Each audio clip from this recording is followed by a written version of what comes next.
Hello students, मैं doctor Anamika Singhvi, associate professor botany, government Meera girls college Udaipur. आज हम हिस्ट्री ऑफ प्लांट पैथोलॉजी के सेकंड लेक्चर की बात करेंगे। हमने पिछले लेक्चर में जो इम्पोर्टेंट लैंडमार्क डिस्कवरी थी, जो कि फंगस के द्वारा थी, उसकी स्टडी की थी।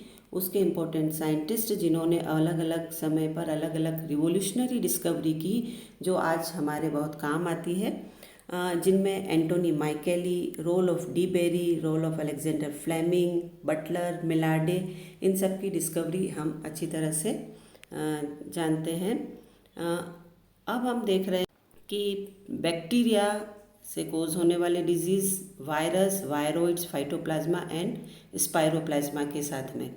तो सबसे पहले हम देखते हैं इम्पोर्टेंट डिस्कवरीज जो कि बैक्टीरिया और बैक्टीरिया से एसोसिएटेड है और उसके साथ में कौन कौन से साइंटिस्ट इन्वॉल्व हैं। तो 1683 में एंटोनी वॉन ल्यूवेनहॉक ने सबसे पहले बैक्टीरिया को ऑब्जर्व किया था माइक्रोस्कोप की डिस्कवरी के साथ में, और इसीलिए इनको फादर ऑफ बैक्टीरियोलॉजी कहा जाता है। देन 1876 में रॉबर्ट कॉच, जो जर्मनी के साइंटिस्ट हैं, इन्होंने एक पॉस्टुलेट दिया था, कॉच पॉस्टुलेट, जो आज भी काफ़ी इम्पोर्टेंस रखता है। ये कॉच पॉस्टुलेट क्या है? इनके हिसाब से ये पॉस्टुलेट बताता है कि माइक्रो ऑर्गेनिज्म डिजीज्ड इंडिविजुअल्स में पाए जाते हैं और उन माइक्रो ऑर्गेनिजम्स को हम कल्चर कर सकते हैं, मतलब आर्टिफिशियल मीडियम पर ग्रो कर सकते हैं। जब हेल्दी इंडिविजुअल ऑर्गेनिज्म को इनोक्यूलेट किया जाता है वापस से उन माइक्रो ऑर्गेनिज्म को, तो उसमें डिजीज़ होनी चाहिए और फिर वो वापस से री आइसोलेट किए जाने चाहिए। तो ये 4 स्टेप्स में कॉच पॉस्टुलेट, जो काफ़ी इम्पोर्टेंस रखता है माइक्रो ऑर्गेनिज्म की स्टडी और कल्चर के हिसाब से। तो इन्होंने principles of pure culture technique भी दी और इसी कारण इनको father of modern bacteriological technique, father of microbial technique and father of modern bacteriology भी कहा जाता है। देन 1876 में लुईस पाश्चर, आपने सुना होगा इनका नाम। लुईस पाश्चर ने जो थ्योरी थी पहले से चलती आ रही, स्पॉन्टेनियस जनरेशन ऑफ डिजीज़, इनका मतलब था कि रोग अपने आप ही पैदा हो जाते हैं या जर्म्स अपने आप ही पैदा हो जाते हैं।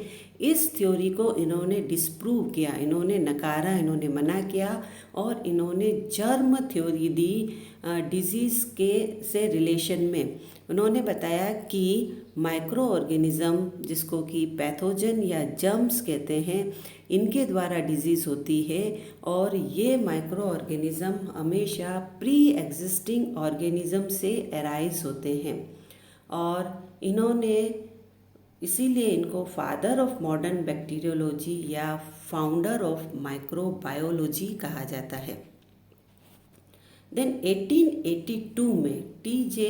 बोरेल, इन्होंने कंफर्म किया कि जो एप्पल और पियर में फायर ब्लाइट डिजीज़ होती है, फायर ब्लाइट डिजीज़ मतलब एकदम से स्कॉचिंग हो जाती है, पूरे के पूरा जो लीव्स हैं, स्टेम है प्लस फ्रूट हैं, वो बिल्कुल जले हुए से हो जाते हैं। और ये डिज़ीज़ उन्होंने कहा कि फंगस से नहीं होती, ये डिज़ीज़ बैक्टीरिया से होती है।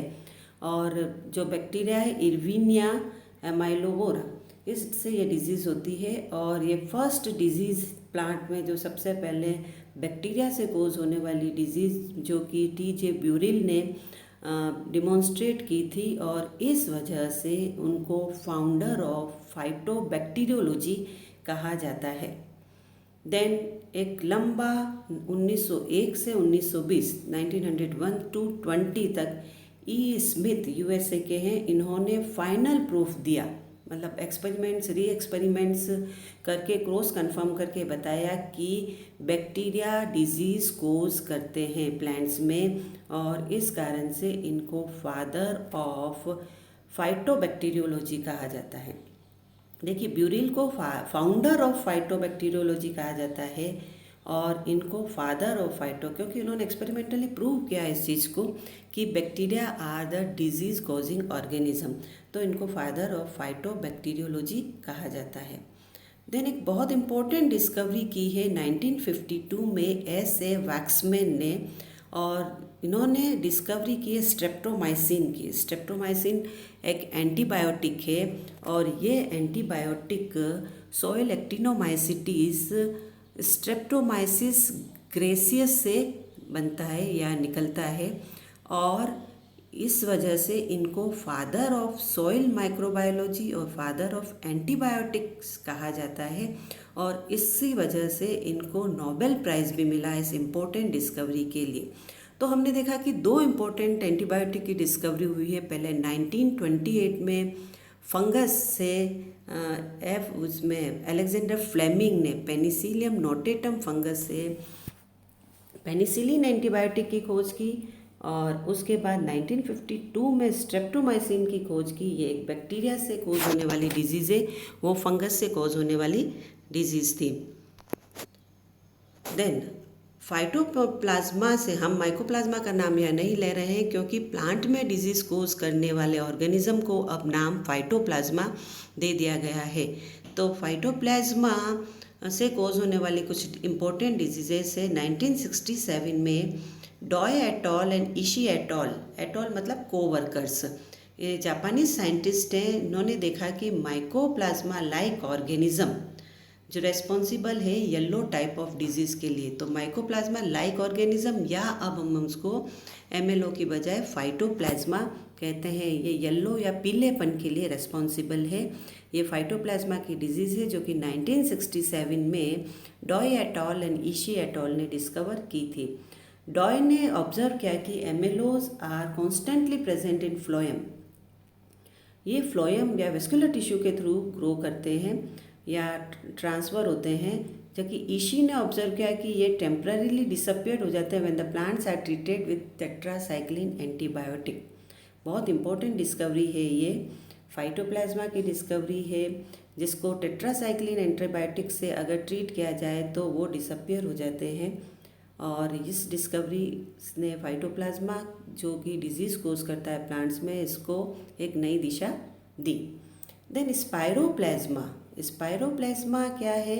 ये हेलिकल या स्पाइरल शेप्ड ऑर्गेनिज्म है जिनको 1979 में डेविस एटॉल, डेविस एंड को वर्कर्स ने ऑब्जर्व किया कि मोटाइल हेलिकल वॉललेस ऑर्गेनिज्म जो कि कॉर्न स्टंट डिजीज़ के लिए रेस्पॉन्सिबल हैं, इनको कल्चर कर सकते हैं and they name it as spiroplasma. Spiroplasma corn stunt spiroplasma phloem cells से मिलते हैं, जैसा कि आप यहाँ पर देख रहे हैं। ये हेलिकल शेप्ड है, ये हमें दिख रहा है यहाँ पर। तो ये अगेन डिजीज़ कोजिंग ऑर्गेनिज्म है जो माइकोप्लाज्मा और फाइटोप्लाज्मा से थोड़ी सी विभिन्नता दर्शाते हैं। और देन हम वायरस कोजिंग डिजीज़ के बारे में पता करें। वायरस आपको अच्छी तरह से पता है कि इसमें डीएनए या आरएनए होता है और बाहर प्रोटीन की कोट होती है। तो 1886 में एडोल्फ मेयर ने एक डिजीज़ डिस्क्राइब करी टोबैको की, टोबैको मोज़ेक डिजीज़, जो कि वायरस के द्वारा होती है। देन एडोल्फ मेयर ने डिमॉन्स्ट्रेट किया टोबैको मोज़ेक डिजीज़ सेप से ट्रांसफ़र होती है, मतलब उससे प्लांट सेल सेप से एक से दूसरे में ट्रांसफ़र होती है। इसका मतलब ये इन्फेक्शियस डिजीज़ है। और 1892 में आइवेनोवस्की ने डिमॉन्स्ट्रेट किया कि जो टोबैको मोज़ेक डिजीज़ है वो सेप ट्रांसमिसिबल है और वो बैक्टीरियल फिल्टर से ट्रांसफ़र हो जाती है। इसका मतलब वो बैक्टीरिया से, छोटे ऑर्गेनिज़म से ये डिजीज़ होती है। ये ऑर्गेनिज़म और छोटा है बैक्टीरिया से। देन 1898 में बिजरनिक जो एक डच माइक्रोबायोलॉजिस्ट है एंड वायरोलॉजिस्ट, उन्होंने प्रूव किया कि वायरस जो कि टोबैको मोज़ेक डिजीज़ कोज करता है ये माइक्रो ऑर्गेनिज़म नहीं है। और उन्होंने कहा इसको कंटेजियम वाइवन फ्लूइडम, ये ऐसे फ्लूइड से डिजीज़ हो रही है जो कि बैक्टीरियोलॉजिकल फिल्टर से ट्रांसफ़र हो सकते हैं और जो ट्रांसमिसिबल है, इन्फेक्शियस है। और he was first to use the term virus. Virus का अर्थ होता है पॉइजन लैटिन में। तो इन्होंने सबसे पहले वायरस टर्म यूज़ किया, किसने? बिजरनिक ने 1898 में। और इस वजह से इनको फादर ऑफ वायरोलॉजी कहा जाता है। फाउंडर भी कह सकते हैं या फादर ऑफ वायरोलॉजी कहते हैं। Then viroids.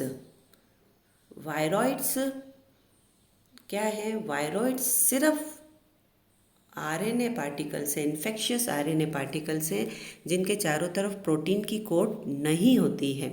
1971 में डीनर एंड रैमर ने डिस्कवर किया कि potato spindle tuber small naked single stranded RNA के द्वारा होता है और उन्होंने इसका नाम वायरॉइड रखा।